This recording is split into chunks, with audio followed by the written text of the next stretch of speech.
Hi, and welcome to the Phenomenal Reflections podcast.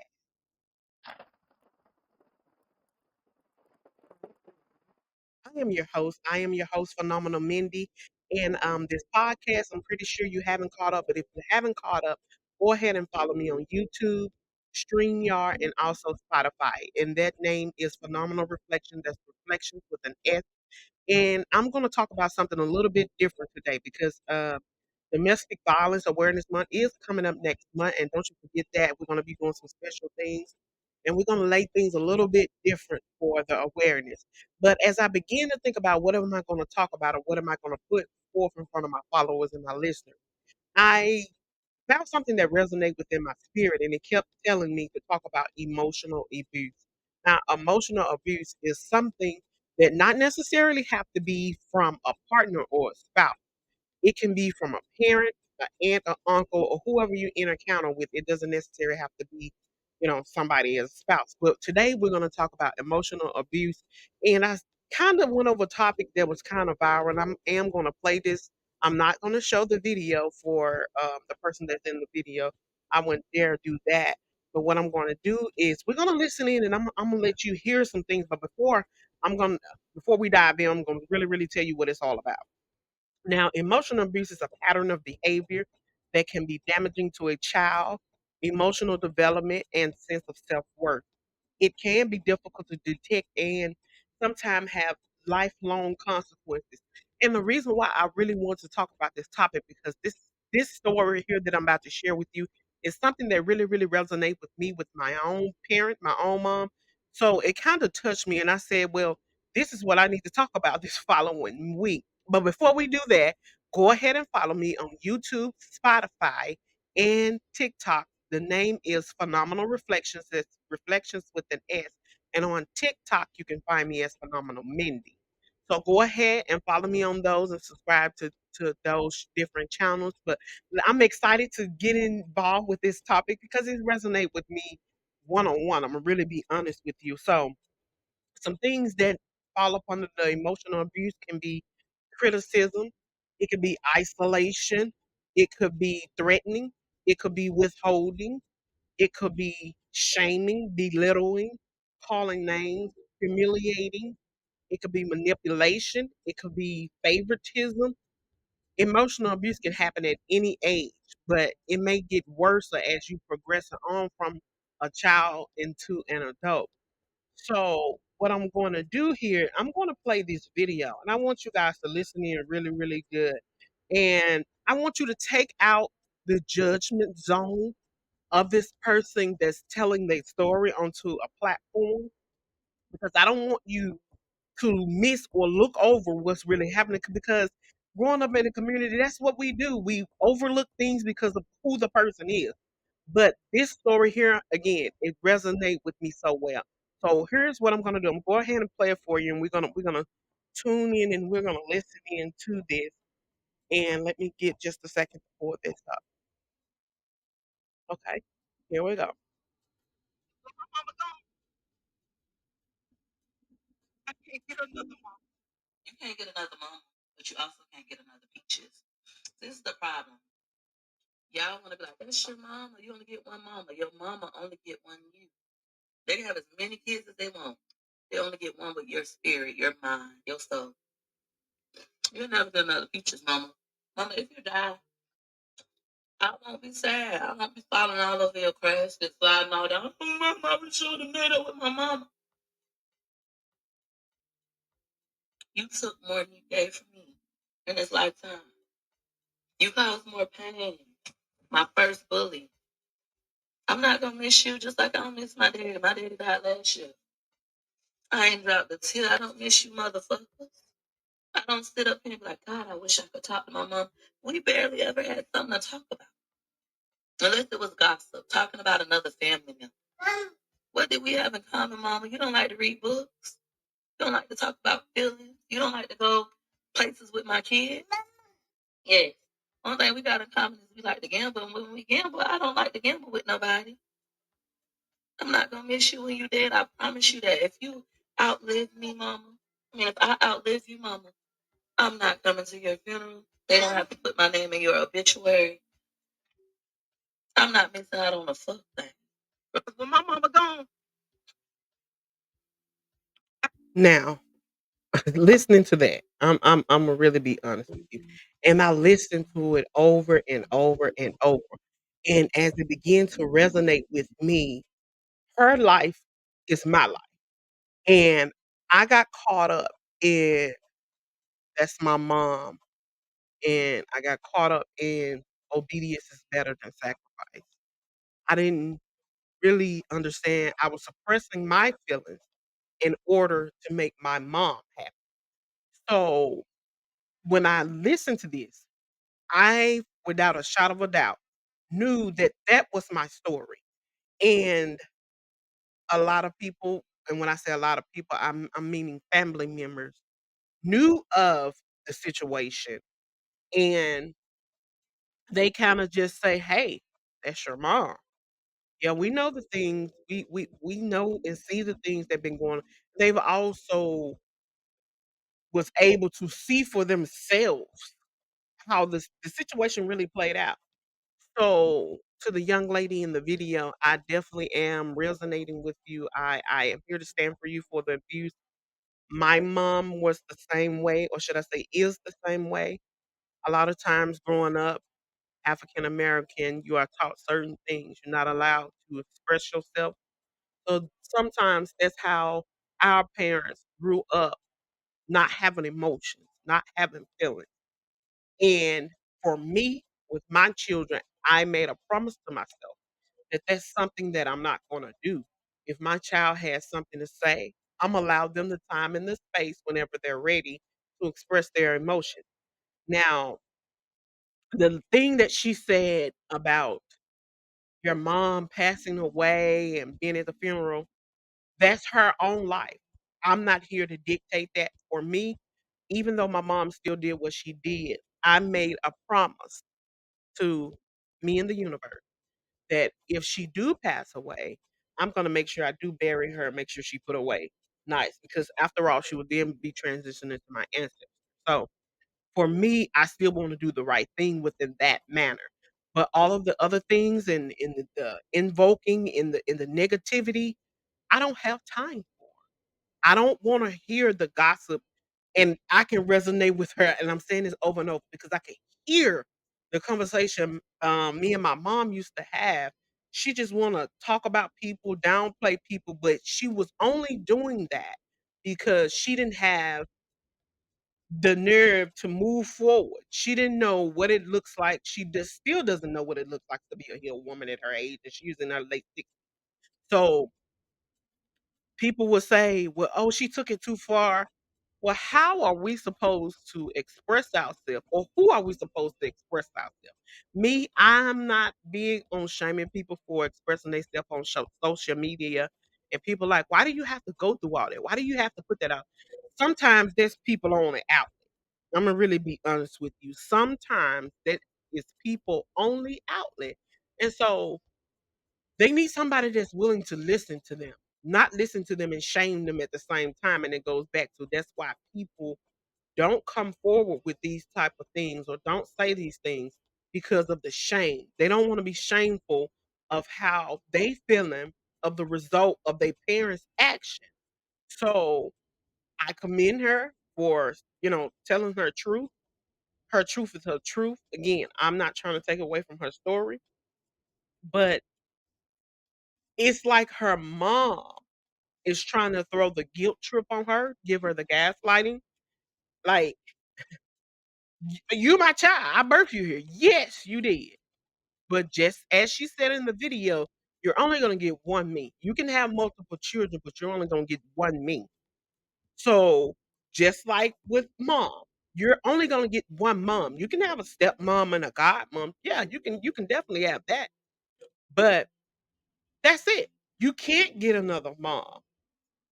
So with the mom that I have, shouldn't my mom be some type of way towards me as her daughter? Or she should just still be this evil and saying those type of things? And my heart really breaks for the women because within the community, this is where it really, really starts at. It starts with the women. The women are over everything, and when I say everything, they're over nature, they over birthing you here, they're over nurturing you, they even feed you. You know, when you're a baby, your mom feed you. So I like to speak to the women more than the men. That's not to negate that men not important because you're definitely important too.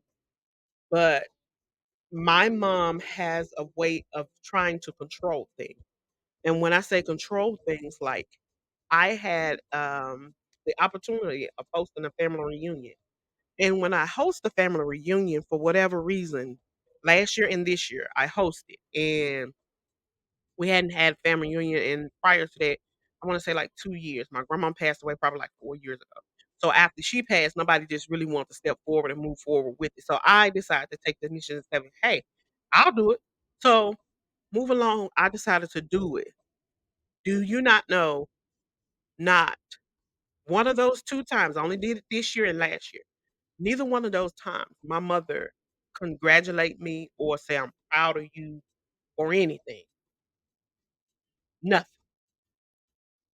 She tried to dictate everything that was going on, and when she would ask me questions, and when I say questions, not simple things like where's the location and, how much we're gonna have to pay, are we gonna do T-shirts? She wasn't asking those questions.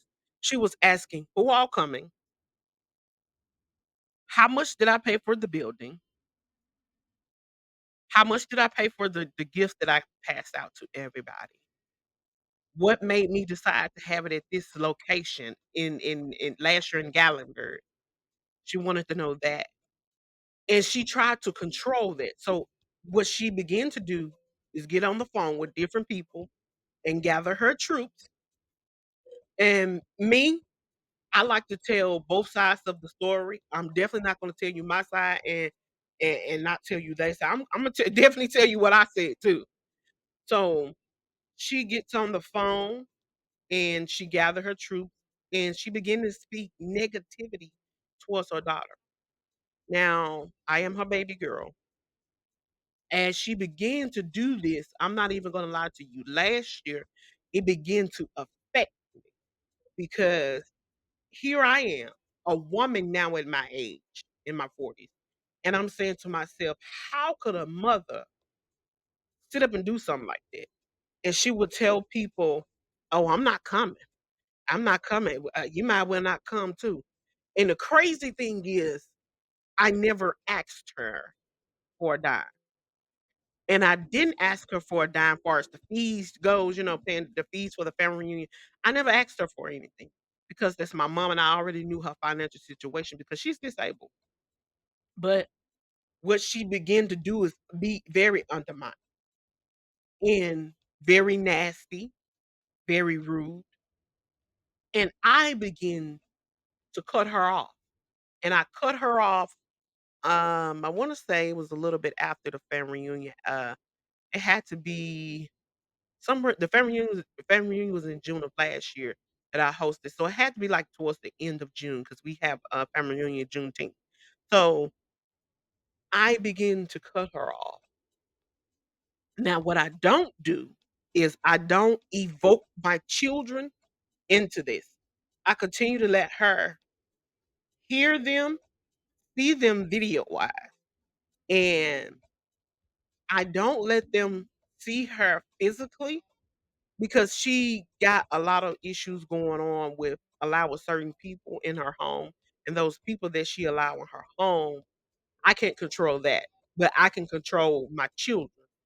So she wanted to express to me, and I'm gonna go ahead and share the story and be transparent because I can't tell you some of it without telling all of it. So she began to have a rapist at her home. The guy is a sex offender. He's registered, and he began to come to the home for whatever her reasons for having him there. So I explained to her, as a child, you didn't protect me, but I will die protecting mine. So she couldn't quite understand that. She took it as me being mean. So I left the situation alone. I said what I said and I left it alone. So me thinking as a grandmother, you would, kind of get your stuff together. Well, little did I know, she tried to be sneaky with it. and I would call and be like, "I'm on the way," to bring him over there. So this particular day, I hear the guy in the background. Now she's telling me I know the guy, I don't know the guy. And if I did, you talking about someone I was a little girl. So I don't even know who the guy is. I just know of his name. So I said, "I know that's not so and so, so and so." So she was like, "Oh, he just come over here for such, such, such, such, such, such, such." And so again, my mom is disabled. So she would use everybody that she can to help her to do whatever. She'll even pay you for it. And that's my mom. And I love that about her. That's one of the qualities I love about her.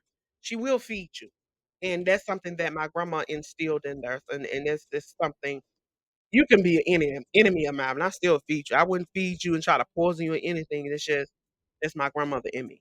So she began to get angry, belligerent. She began to gaslight. She began to throw in all of the things of, well, that's a shame. You won't let your own mother see her grandchildren. That's a sympathy card for me. I didn't buy it because at the end of the day, like I say, you didn't protect me as a child and you knew about it.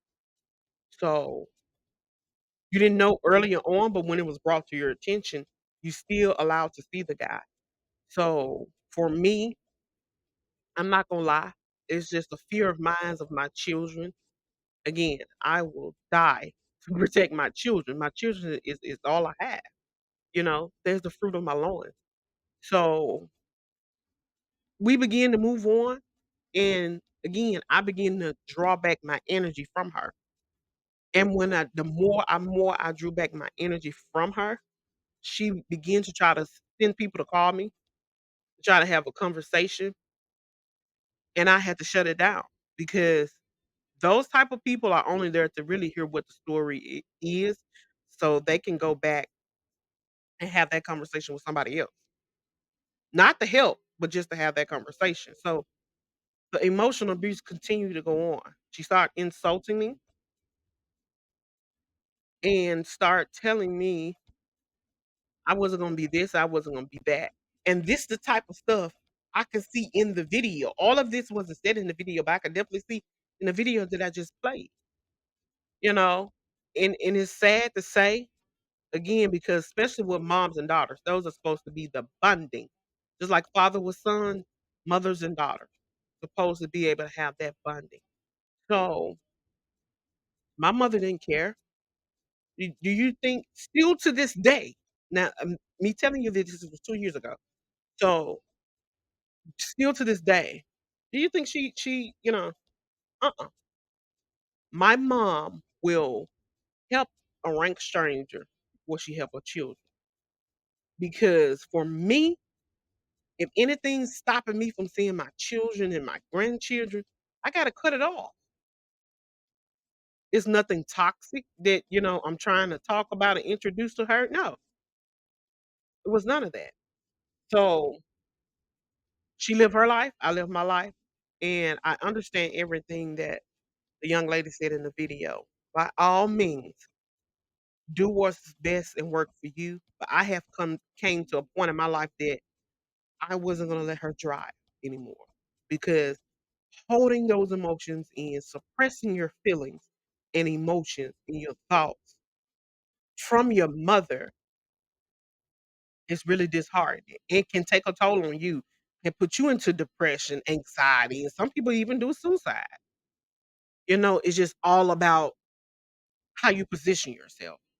So, with that being said, you have to know the emotional abuse.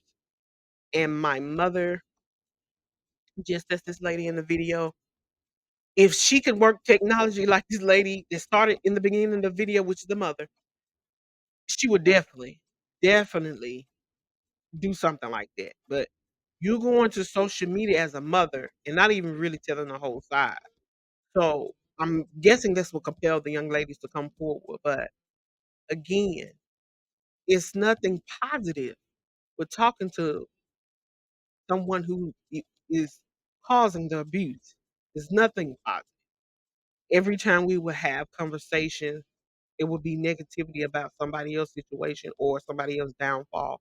Nobody wanna hear that because when you do that, you begin to get those different cells in your body that's transmitting and embedded deep down inside you in your womb.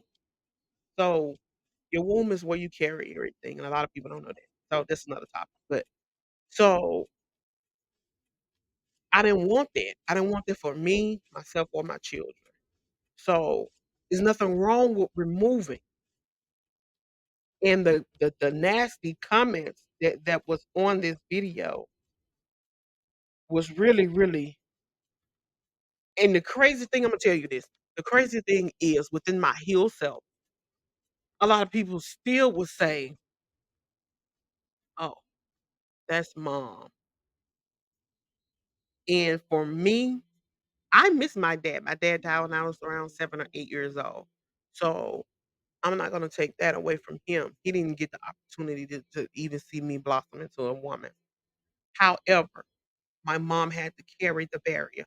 And I don't know, and Imma say this, and if somebody may get offended, but older people and our parents, they carry around trauma, and you can tell that the mother is bitter for whatever reason, because the young lady is an internet sensation, so she has came a long way. So sometimes that jealousy can play a part, and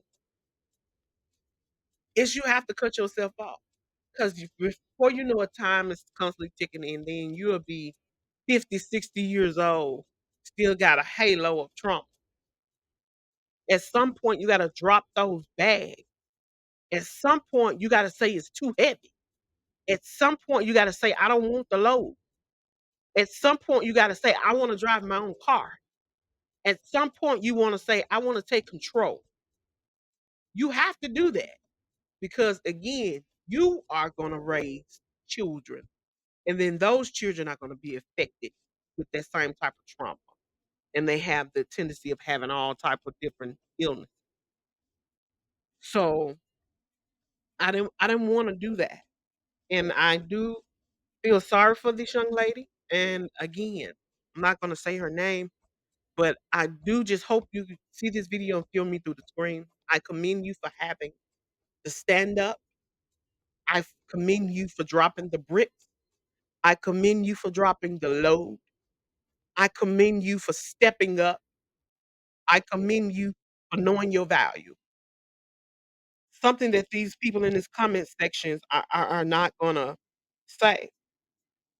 And it is deep, it is a lot. And then a lady said in the comment section, and it I just cringed. She said, "Forgiveness is the key." After you forgive, then what? What do you do? Because it's still gonna keep going on. Because again, some of those people are set in their ways. They don't wanna hear nothing. They don't know anything about feeling or none of that. So, what you wanna do is walk in your own shoe before you try to walk in somebody else, or as it says, sweep around your own front door before you try to sweep around mine. Because this is something that she wants to talk about. And so for that reason, forgiving, you can forgive, but definitely can't forget. Can't forget. And it's like you put it in the file in the back of your mind. Don't get me wrong, I do still do go to settings as a family settings where my mom have a potential of being there. I do that, but I don't have anything to say at all because with me saying hello turns into a confrontation.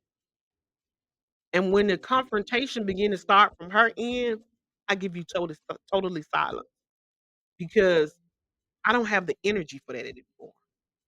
To go back and forth, back and forth. No, because why? First of all, you're not even gonna listen. And my mother would die before she can admit to anything. And I don't even care. It could be the smallest thing. She would rather die before she tell the truth. And Imma tell you,